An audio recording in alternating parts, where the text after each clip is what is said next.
So dear student, आज हम लोग बात करेंगे रिफ्लेक्शन ऑफ लाइट के लेक्चर 4 की, जिसमें हम बात करेंगे रूल्स की इमेज फॉर्मेशन के लिए क्या रूल्स होते हैं और उसके बाद कॉन्केव मिरर से हम लोग इमेज फॉर्मेशन देखेंगे। ओके बच्चों, ओके देखिएगा, अगर हम रूल्स की बात करेंगे तो सबसे पहला रूल क्या होता है? सबसे पहला रूल क्या है? A ray of light which is parallel to the principal axis of a concave mirror passes through its focus after reflection from the mirror। अगर कोई लाइट रे प्रिंसिपल एक्सिस के पैरेलल आती है बच्चा, ठीक है, तो अगर आप देखेंगे यहाँ लाइट रे ए बी है which is parallel to the principal axis. अगर कोई लाइट रे प्रिंसिपल एक्सिस के पैरेलल है, देन आफ्टर रिफ्लेक्शन वो फोकस पॉइंट से होकर पास होगी। आफ्टर रिफ्लेक्शन वो फोकस पॉइंट से होकर पास होगी। That is the rule number 1 और ये फिक्स है। ओके, रूल नंबर 2 क्या कहता है? रूल नंबर 2 क्या कहता है? देखिएगा, that is the rule number 2। A ray of light passing through the centre of curvature of a concave mirror is reflected along the same path. अगर कोई लाइट रे सेंटर ऑफ कर्वेचर से आ रही है, इंसिडेंट कैसे है? सेंटर ऑफ कर्वेचर के point से इंसिडेंट है, देन आफ्टर रिफ्लेक्शन वो सेम उसी पाथ से बाउंस बैक होकर वापस चली जाएगी। क्यों बेटा, ऐसा क्यों होता है? एक्चुअल में ये जो कॉन्केव मिरर होता है ये एक स्फीयर का पार्ट होता है और सेंटर, ये जो सेंटर ऑफ कर्वेचर होता है वो स्फीयर का भी सेंटर होता है। तो सेंटर से इसके आउटर बाउंड्री तक क्या बनती है? रेडियस, और वो उस सरफेस के परपेंडिकुलर माना जाता है। इसलिए इंसिडेंट रे इस मिरर पर परपेंडिकुलर मानी जा रही है, इसलिए ये सेम पाथ पर वापस चली जाएगी। Is that clear? Okay, that is the second rule. Now third one क्या कहता है बेटा? ध्यान दीजिएगा। Third rule, a ray of light passing through the focus of a concave mirror become parallel to the principal axis after reflection। अगर कोई light रे focus point से आ रही है, कहां से आ रही है बेटा? फोकस पॉइंट, ठीक है। ये इंसिडेंट रे देखिए इस पॉइंट से होकर पास हो रही है। अगर कोई लाइट रे फोकस पॉइंट से आ रही है, देन आफ्टर रिफ्लेक्शन वो प्रिंसिपल एक्सिस के पैरेलल जाएगी। कहां से जाएगी बेटा? प्रिंसिपल एक्सिस के पैरेलल जाती है। Is that clear? Okay, now last, that is the last rule which is the fourth, that is the last. So a ray of light which is incident at the pole of a concave mirror is reflected back making same angle with the principal axis. अगर कोई light रे, ठीक है, ध्यान दीजिएगा क्या कह रहा है, अगर कोई लाइट रे पोल पर इंसिडेंट है, कहां पर? पॉइंट पी पर, पोल पर इंसिडेंट है, देन आफ्टर रिफ्लेक्शन करते टाइम वो क्या करेगी? Making with the same angle, principal axis के साथ सेम एंगल बनाकर रिफ्लेक्ट होगी। तो यहां पे बन रहा है एंगल आई बेटा, और इतना ही सेम एंगल यहां बनाएगी, दैट इज एंगल आर, और रिफ्लेक्ट हो जाएगी। और यहां पर इसका आई किसके साथ बनेगा? प्रिंसिपल एक्सिस के साथ बनेगा। Is that clear? और ये थे 4 रूल। अब ये 4 रूल हो गए बेटा। अब इन 4 रूल की हेल्प से हम लोग करते हैं इमेज फॉर्मेशन, और इमेज फॉर्मेशन करते टाइम हम ये भी देखेंगे कि हमें उनकी क्या क्या प्रॉपर्टीज होती है और किस तरीके से इमेज बनती है। आइए सबसे पहले बात करते हैं इमेज फॉर्मेशन की। तो अब देखिएगा, ये सामने आपके फिगर है और यहाँ पे क्या लिख रहा है, ध्यान दीजिएगा। Case 1, formation of image by a concave mirror. Case 1, when the object is at infinity. बेटा याद रखिएगा क्या कह रहा है, जब ऑब्जेक्ट इंफिनिटी पर हो। इंफिनिटी का मतलब बहुत दूर हो। तो जब कोई ऑब्जेक्ट बहुत दूर होता है तो वहां से आने वाली लाइट कैसी मानी जाती है बेटा? पैरेलल मानी जाती है। तो हमारे पास पैरेलल लाइट्स आ रही है, दिखाई दे रहा होगा, ये 2 पैरेलल लाइट्स हैं, एडी एंड एपी। ये हमारे पास 2 पैरेलल लाइट है। तो सबसे पहले हम क्या करते हैं, एक कॉन्केव मिरर बनाते हैं, प्रिंसिपल एक्सिस बनाते हैं, centre of curvature, focus and pole, ये सारी चीजें बना लेते हैं। अब फॉर्मेशन आप करेंगे कैसे? सबसे पहले आप 2 पैरेलल लाइट आएंगे। पहली पैरेलल लाइट कहीं आई, दूसरी पैरेलल लाइट पोल से पास कर दीजिए, कोई दिक्कत नहीं है। ये 2 पैरेलल लाइट्स हैं। अब आफ्टर रिफ्लेक्शन ये मुड़ेंगी, तो आफ्टर रिफ्लेक्शन तो पोल से जाने वाली लाइट तो अपना आई और आर इक्वल करके चली जाएगी, ठीक है। उसके बाद आएगी लाइट एडी की बारी। अब इसको जब हम रिफ्लेक्ट करेंगे बेटा, जब हम इसको रिफ्लेक्ट करेंगे तो हमें याद रखना है, रूल फॉलो करना है, I is equal to are होना चाहिए। और जब ये रिफ्लेक्ट होगी तो ये दोनों रिफ्लेक्टेड लाइट रे इस पॉइंट पर आके मीट करेंगी, और ये पॉइंट को जब हम प्रिंसिपल एक्सिस पे मीट करेंगे तो पता चलेगा हमें ये पॉइंट कहां पे मिलेगा? एफ पे। So that point is F, focus point. ये पॉइंट क्या है बेटा? फोकस पॉइंट है, ठीक है। तो यानी कि अगर इंफिनिटी से कोई ऑब्जेक्ट रखा है और वहां से लाइट रे आ रही है तो उसकी इमेज कहां बनती है बेटा, फोकस पर। इसका एक और फॉर्मेशन होता है, वो आप देख लीजिए, उसको आप इजीली समझ जाएंगे। देखिएगा, ये है हमारा कॉनकेव मिरर, ठीक है, और ये हमारी principal axis, that is the pole, that is the point P, that is point F, इसको हम मान लेते हैं पॉइंट F है, and that is the centre of curvature C। तो अगर कोई लाइट रे इंफिनिटी से आ रही है तो पैरेलल आती है, तो इसमें हम इस तरीके से भी लाइट रे को पास कर सकते हैं कि एक लाइट रे प्रिंसिपल एक्सिस के पैरेलल आई, दूसरी लाइट रे भी प्रिंसिपल एक्सिस के पैरेलल आई, देन आफ्टर रिफ्लेक्शन ये पैरेलल लाइट आफ्टर रिफ्लेक्शन कहां से पास होती है बेटा, रूल में हमने सबसे पहले पढ़ा है कि प्रिंसिपल एक्सिस के पैरेलल आने वाली लाइट रे फोकस से होकर जाती है, तो इसको अब हम फोकस से पास कर देंगे, ठीक है बेटा, that is our reflected light. फिर आफ्टर देन इस लाइट को हम फोकस से पास कर देंगे, ये भी हमारी रिफ्लेक्टेड लाइट हो गई।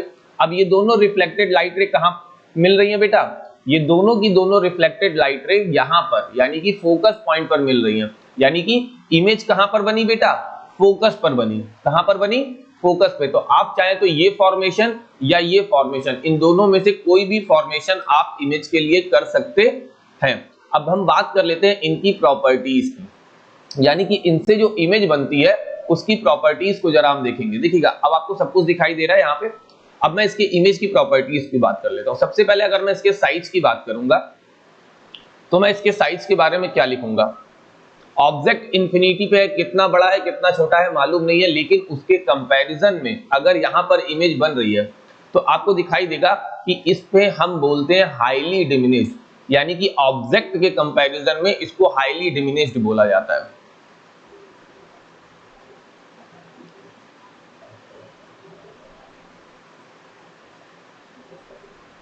हाईली डिमिनिश्ड का मतलब बहुत छोटी इमेज बनेगी, ठीक है बेटा, हाईली डिमिनिश्ड, ये इसकी साइज हो जाती है। पोजीशन सॉरी, अगर मैं इसकी पोजीशन की बात करूं कि कहां पर बनती है, तो इसकी पोजीशन के लिए मैं लिखूंगा एट फोकस, एट फोकस, यानी कि पॉइंट F पर बनती है। Is that clear? नेक्स्ट, अगर इसकी और प्रॉपर्टीज, इसके नेचर की बात करूंगा कि ये कैसी होती है, दैट इज रियल। कैसी होती है बेटा, real and inverted. Real image हमेशा इन्वर्ट आपको दिखाई देगी, रियल एंड इन्वर्टेड इमेज बनती है बेटा। तो highly diminished, at focus, real and inverted, ये प्रॉपर्टीज हैं इस इमेज की। तो याद रखिएगा, फॉर्मेशन के साथ हमें हमेशा प्रॉपर्टीज भी लिखनी होती है। क्यों ये रियल है, क्योंकि यहां पर रियल रिफ्लेक्टेड लाइट मीट कर रही है, इसलिए इसकी इमेज यहां पर बनेगी। That is the real image and inverted image. Is that clear? Okay, now next देखते हैं बच्चा। नेक्स्ट हम लोग बात करेंगे when the object is beyond the centre of curvature, ठीक है। अब देखिएगा अगला क्या है, केस 2, जब ऑब्जेक्ट सेंटर के पीछे हो, बियॉन्ड द कर्वेचर, यानी कि देखिएगा सेंटर पॉइंट आपको यहां दिखाई दे रहा है और इस सेंटर पॉइंट से ऑब्जेक्ट पीछे कहीं है, तो यहां पे फॉर्मेशन कैसे होगा, देखिएगा ये लाइट रे आ रही है, that is the incident light रे। हमें दो लाइट रे चाहिए होती है फॉर्मेशन के लिए, तो पहली लाइट रे को हम प्रिंसिपल एक्सिस के पैरेलल लाते हैं। कहां से लाते हैं बेटा, प्रिंसिपल एक्सिस के पैरेलल। ये लाइट रे प्रिंसिपल एक्सिस के पैरेलल आई, आफ्टर रिफ्लेक्शन ये फोकस पॉइंट से होकर पास हो रही है। कहां से जा रही है बेटा, फोकस पॉइंट से होकर पास हो रही है, ठीक है। ये पहला रिफ्लेक्शन हो गया। सेकंड, अब देखिए सेकंड रिफ्लेक्शन आप कहीं से भी कर सकते हैं, या मन करे आप सेंटर ऑफ कर्वेचर से करिए, मन करे आप पोल से करिए। तो यहां पर हमारे लिए सेंटर ऑफ कर्वेचर ज्यादा इजी है, तो हम सेंटर ऑफ कर्वेचर पे दूसरी रे को इंसिडेंट कर रहे हैं। तो जो लाइट रे सेंटर ऑफ कर्वेचर से पास होती है वो वापस बाउंस बैक होकर उसी पाथ पर वापस चली जाती है, तो ये सेम पाथ पर जाएगी। अब यानी कि दो रिफ्लेक्टेड रे का इंसिडेंट पॉइंट हमें देखना है, तो पहली रे ऐसे जा रही थी, दूसरी रे ऐसे गई, तो दोनों का इंसिडेंट पॉइंट हमें मिला बेटा यहां पर, that is the incident point of two reflected ray. तो या इस पॉइंट से हम प्रिंसिपल तक, सॉरी प्रिंसिपल एक्सिस तक एक लाइन ड्रॉ करेंगे और दैट इज आवर इमेज, यानी कि A dash and B dash is the image of object AB। AB image है और हमें यहां दिख रहा है A dash B dash which is the image of object. अब हम इसके प्रॉपर्टीज देखेंगे, इसकी क्या क्या प्रॉपर्टीज है। साइज, डिमिनिश्ड, क्या लिखते हैं बेटा, डिमिनिश्ड, ये छोटी होती है ऑब्जेक्ट से, ठीक है। उसके बाद पोजीशन, इसकी पोजीशन को क्या लिखते हैं बेटा, between focus and the centre of curvature, यानी कि बिटवीन फोकस यानी कि F and centre of curvature. तो ये स्टेटमेंट आप पूरा लिख सकते हैं, फोकस और सेंटर ऑफ कर्वेचर के बीच में इमेज बन रही है। Okay, nature, real and inverted, कैसी बन रही है बेटा, रियल और इन्वर्टेड इमेज बन रही है, ये इस इमेज की प्रॉपर्टीज है। Is that clear? Okay, next condition देखते हैं, आई होप आपको समझ में आ ही गया होगा। नेक्स्ट कंडीशन देखिएगा क्या कह रहा है, case 3, when the object is at centre of curvature, अगर ऑब्जेक्ट सेंटर ऑफ कर्वेचर पर ही है, सेम उसी जगह पर है, सेंटर ऑफ कर्वेचर पर ही है, तब फॉर्मेशन कैसे होगा बेटा, ध्यान दीजिएगा।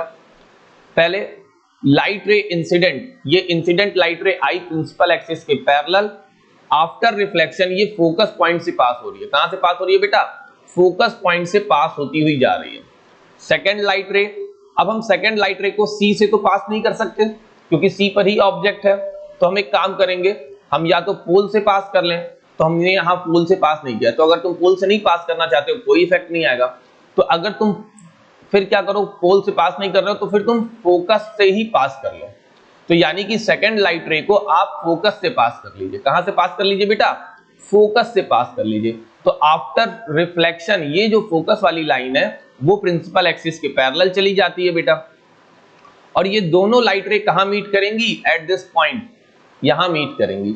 और अगर यहां मीट कर रही है तो हम इसको वापस प्रिंसिपल एक्सिस तक एक लाइन बनाते हैं, that is the A dash B dash, तो हमारे इमेज का फॉर्मेशन हो गया। तो ऑब्जेक्ट ए बी की इमेज जो बनती है that is A dash B dash. अगर आपको फिगर में दिख रहा होगा तो यहाँ पे पोजीशन दोनों की सेम है, यानी कि वो सीधा है और ये उल्टा है, लेकिन पोजीशन दोनों की सेम है, एट सी, एट शी। तो अगर हम इसके नेचर के बारे में देखेंगे तो इसके नेचर के बारे में या इसकी प्रॉपर्टीज के बारे में क्या क्या लिख सकते हैं। सबसे पहले साइज, तो आपको लगभग सेम साइज का दिखाई दे रहा होगा, क्या बनेगा बेटा, सेम साइज, साइज सेम होगी। दूसरा पोजीशन, पोजीशन क्या होगी बेटा, एट सी, यानी कि at centre of curvature.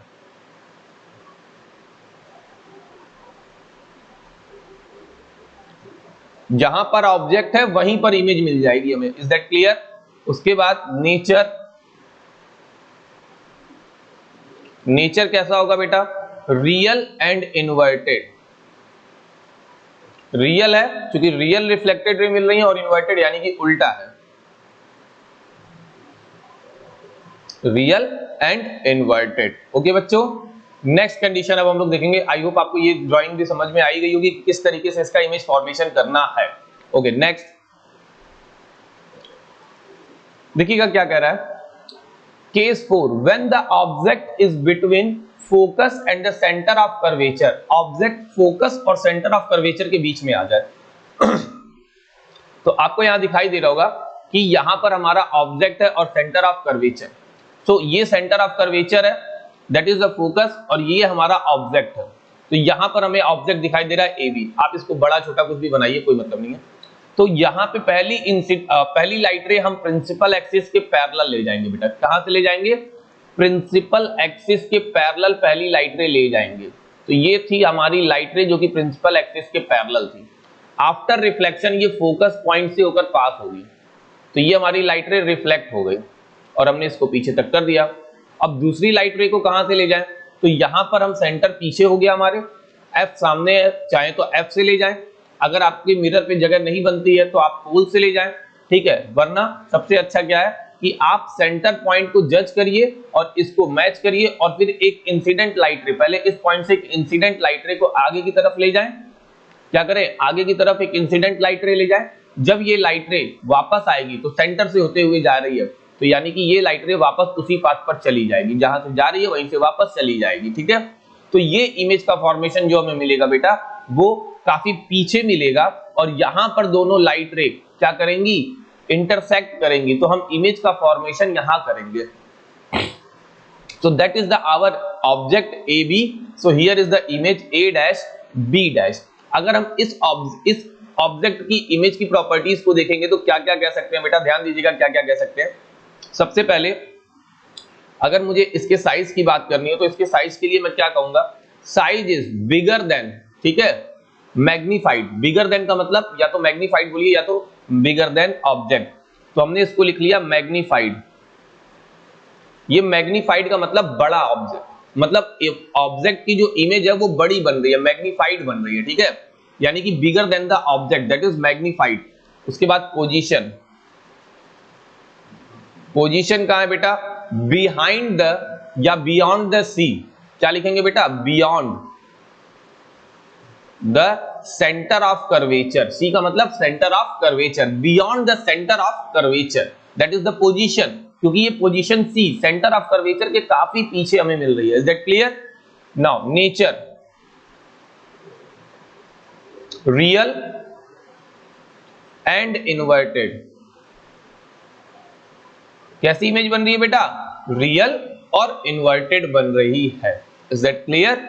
Okay, next, when the object is at focus, यहां पर condition I when the object is at focus, अगर ऑब्जेक्ट फोकस पॉइंट पर है तब कहां बनेगी इमेज तो आइए देखते हैं, अगर ऑब्जेक्ट फोकस पॉइंट पर है तब इमेज कहां बनेगी। तो पॉइंट F पर है, पहली लाइट रे प्रिंसिपल एक्सिस के पैरेलल हम पास करेंगे, आफ्टर रिफ्लेक्शन ये फोकस पॉइंट से होकर वापस चली जाएगी, तो इसको पीछे की डायरेक्शन में हमने बढ़ा दिया।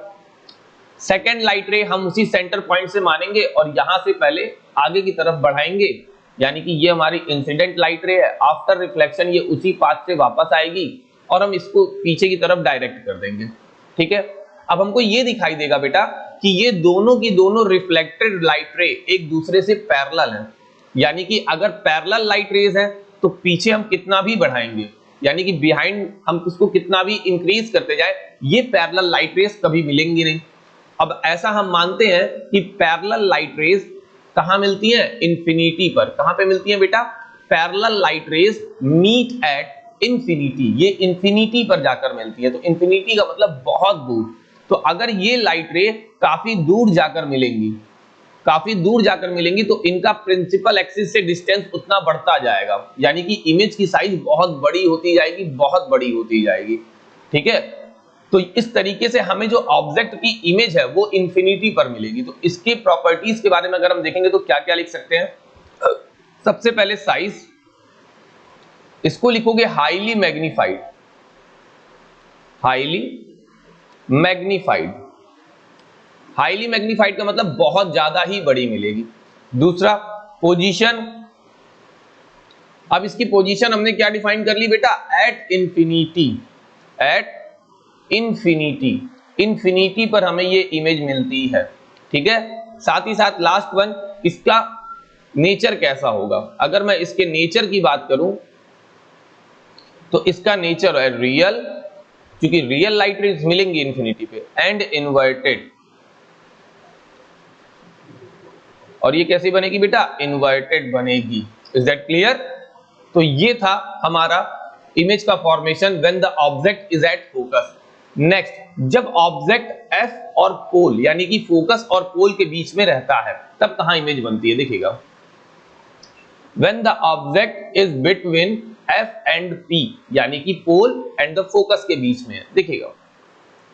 तो ये रही बेटा, पहले यहां हमारा ऑब्जेक्ट है, पहले हमारी लाइट रे क्या जाएगी, प्रिंसिपल एक्सिस के पैरेलल, ये हमारी लाइट रे प्रिंसिपल एक्सिस के पैरेलल गई। अब देखिएगा यहां पे थोड़ा सा फिगर गलत हो गया है, प्रिंसिपल एक्सिस के पैरेलल जाने के बाद ये लाइट रे फोकस से होकर रिफ्लेक्ट होगी, यानी कि कुछ इस तरीके से रिफ्लेक्ट होगी, ठीक है। तो इसको फोकस पॉइंट मान लेते हैं, यहां से ये रिफ्लेक्ट हो रही है, और दूसरी लाइट रे को हम सेंटर से ही मानते हैं, that is the centre point. तो ये आगे की तरफ गया, आगे की तरफ जाने के बाद ये वापस पीछे की तरफ आएगा, यानी कि रिफ्लेक्टेड लाइट रे। तो हम देखेंगे कि जैसे जैसे ये रिफ्लेक्टेड लाइट रे को हम पीछे बढ़ा रहे हैं, इनके बीच में डिस्टेंसेस इंक्रीज होती जा रही हैं, और जब इनके बीच में डिस्टेंस इंक्रीज होगी तब तो ये कहीं नहीं मिलेंगी, इंफिनिटी पर भी नहीं मिलेंगी। इसका मतलब अगर किसी ऑब्जेक्ट की डिस्टेंस इंक्रीज हो रही है, इसका मतलब बिहाइंड द मिरर वो कहीं पर मीट की होंगी। अगर यहां पर इनके बीच की डिस्टेंस इंक्रीज हो रही है तो इसका मतलब इस डायरेक्शन में डिस्टेंस इंक्रीज हो रही है, देन इट मींस इस डायरेक्शन में डिस्टेंस डिक्रीज हो रही होगी। तो हम इनको क्या करते हैं, बिहाइंड द मिरर, पीछे की तरफ डॉटेड लाइन से बढ़ाते हैं।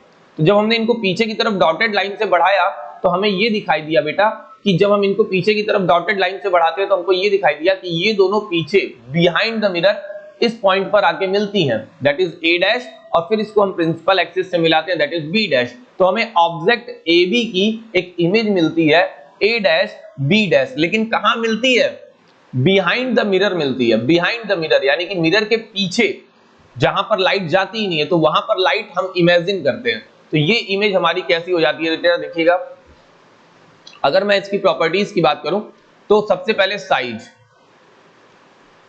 साइज क्या होती है बेटा, बड़ी, यानी कि मैग्नीफाइड, ठीक है। उसके बाद पोजीशन, पोजीशन क्या होती है बेटा, बिहाइंड द मिरर, मिरर से बिहाइंड। साथ ही साथ अब इसकी लास्ट प्रॉपर्टी, इसका नेचर क्या होता है बेटा। अगर मैं इसके नेचर की बात करूं तो नेचर क्या है, देखिए पीछे की तरफ मिल रही है और यहाँ पे लाइट रे एक्चुअली में जाती नहीं है, हम ऐसा एज्यूम करते हैं, they are appear to be meet here, ठीक है, लाइट रे वहां जा नहीं रही है, तो इसका मतलब ये एक वर्चुअल इमेज है। कैसी है बेटा, वर्चुअल। अगर वर्चुअल लिखते हैं तो उसके साथ हम लिखते हैं इरेक्ट, यानी कि सीधी, ये भी सीधी थी ये भी सीधी बनी है, वर्चुअल एंड इरेक्ट। और जब रियल इमेज होती है तो हमेशा इन्वर्टेड होती है बेटा। तो ये था हमारा इमेज फॉर्मेशन, ओके। तो हमें केवल 6 ही कंडीशन में इमेज फॉर्मेशन करनी होती है, ठीक है। हम लोगों ने देखा image formation by concave mirror, ये कॉनकेव मिरर से इमेज फॉर्मेशन था बेटा, ठीक है। अच्छा एक चीज और याद रखिएगा, कॉनकेव मिरर को हम लोग कन्वर्जिंग मिरर भी कहते हैं। कौन सा मिरर कहते हैं बेटा, कन्वर्जिंग मिरर। कन्वर्जिंग मिरर क्यों कहते हैं, क्योंकि ये लाइट रे को किसी एक पॉइंट पर कलेक्ट करता है। क्या करता है बेटा, कलेक्ट करता है, ओके। तो ये था बेटा हमारा इमेज फॉर्मेशन। तो आप भी ट्राई करिए, इमेज फॉर्मेशन की प्रैक्टिस बहुत जरूरी है, ठीक है बेटा। सो नेक्स्ट लेक्चर में हम लोग बात करेंगे कॉन्वेक्स मिरर के रूल की और उससे बनने वाली इमेजेस की, उसमें किस तरीके से इमेज फॉर्म होती है। ओके बच्चों, बाय बाय।